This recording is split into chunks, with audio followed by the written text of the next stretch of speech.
आइए जानते हैं आज की कुछ प्रमुख अंतर्राष्ट्रीय खबरों को। उससे पहले एक नजर आज की हेडलाइंस पर।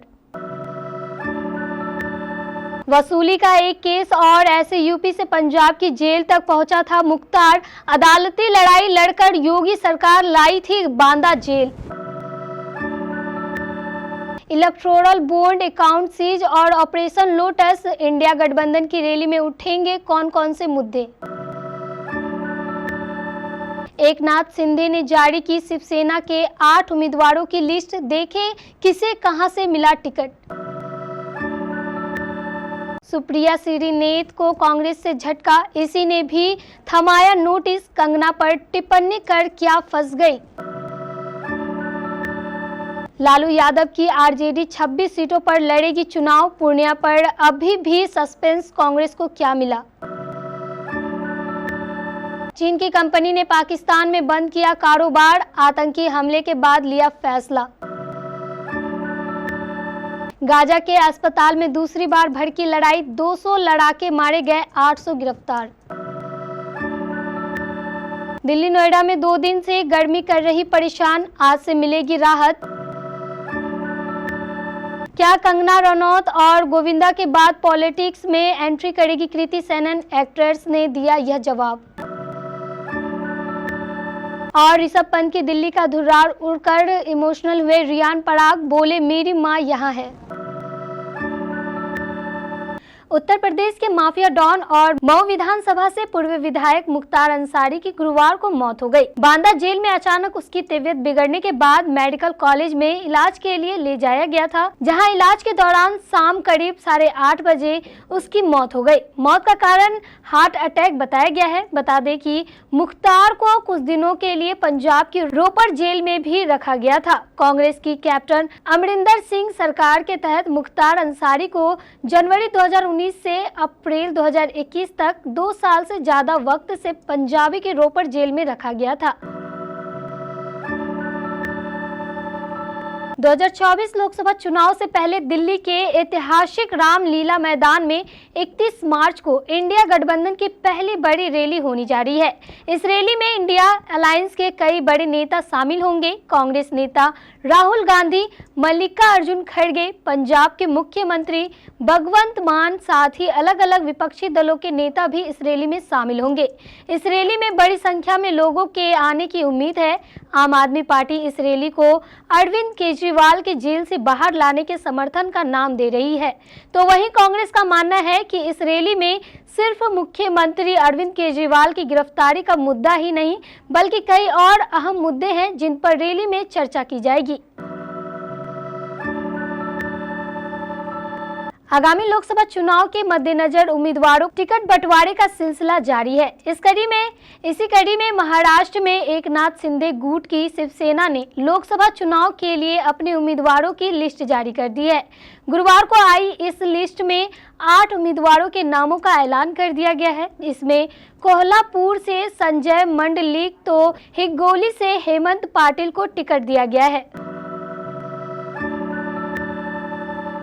हिमाचल प्रदेश की मंडी लोकसभा सीट से भाजपा उम्मीदवार बनी अभिनेत्री कंगना रनौत पर गलत टिप्पणी कर कांग्रेस प्रवक्ता सुप्रिया श्रीनेत अब फंस गई है। कंगना पर आपत्तिजनक कमेंट करने पर सुप्रिया को कड़े विरोध का सामना करना पड़ रहा है। इस बीच अब कांग्रेस पार्टी ने उन पर सख्ती बरती है। कांग्रेस ने सुप्रिया श्रीनेत के इंस्टाग्राम अकाउंट से किए गलत पोस्ट पर उन्हें सख्त संदेश दिया है। पार्टी ने सुप्रिया का उस निर्वाचन क्षेत्र से टिकट काट दिया है जहां से वह उम्मीदवार के रूप में 2019 का चुनाव लड़ी थी। सुप्रिया ने पिछला लोकसभा चुनाव उत्तर प्रदेश के महाराजगंज से लड़ा था, लेकिन वह भाजपा के पंकज चौधरी से हार गई थी। राजद और कांग्रेस के बीच सीटों की संख्या पर सहमति बन गई है। कांग्रेस को 9 सीटें मिल सकती है। बची 26 सीटें राजद के हिस्से आएगी, जिनमें विकासशील इंसान पार्टी को भी अधिकतम 3 सीटें दी जा सकती है। कांग्रेस के लिए प्रस्तावित सीटों में फिलहाल पूर्णिया शामिल नहीं है। हालांकि कांग्रेस के लिए प्रस्तावित 9 सीटों के साथ राजद की शर्त भी है। कड़े मोल तोल के साथ महागठबंधन के दलों के बीच सीटों के बंटवारे का विवाद सुलझता नजर नजर आ रहा है।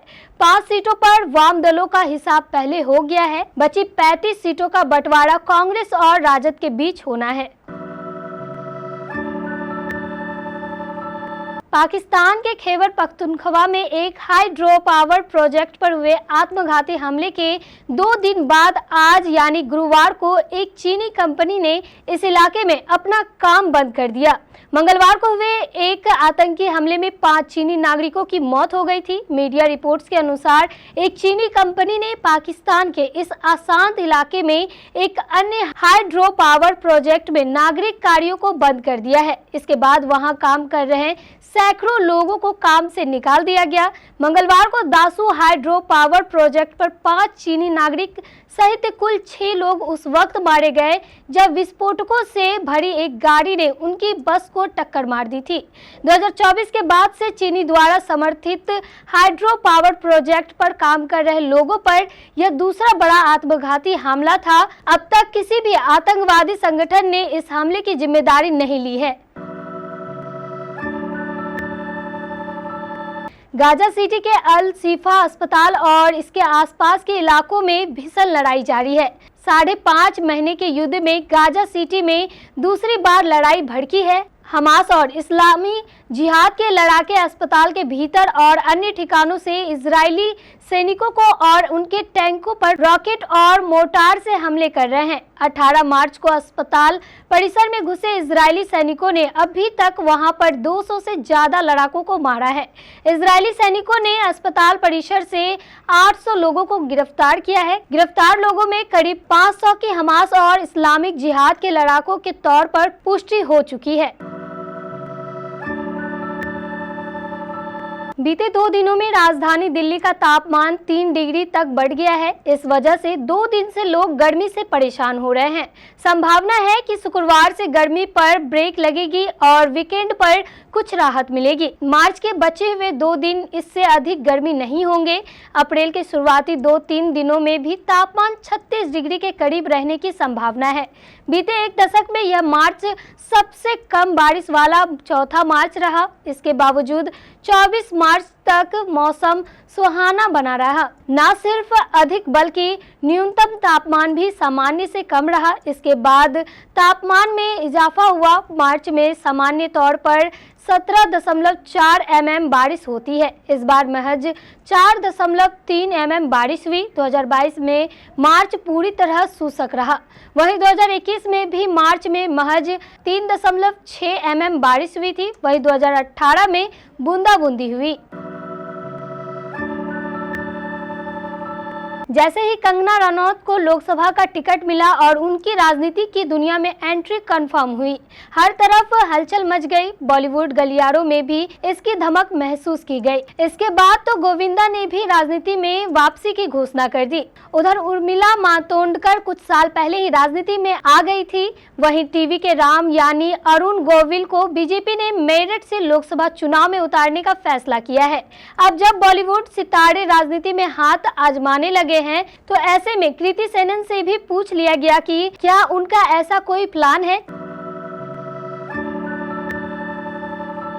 दिल्ली कैपिटल्स के खिलाफ राजस्थान रॉयल्स की Indian Premier League T20 match में जीत में अहम भूमिका निभाने वाले रियान पराग ने कहा कि उन्हें अपनी काबिलियत पर हमेशा भरोसा रहा है। रियान ने 45 गेंद में 84 रन की नाबाद पारी खेलकर टीम को यादगार जीत दिलाई। यह IPL में उनका सर्वश्रेष्ठ स्कोर है। उनकी पारी के दम पर राजस्थान ने 12 रन से जीत दर्ज की।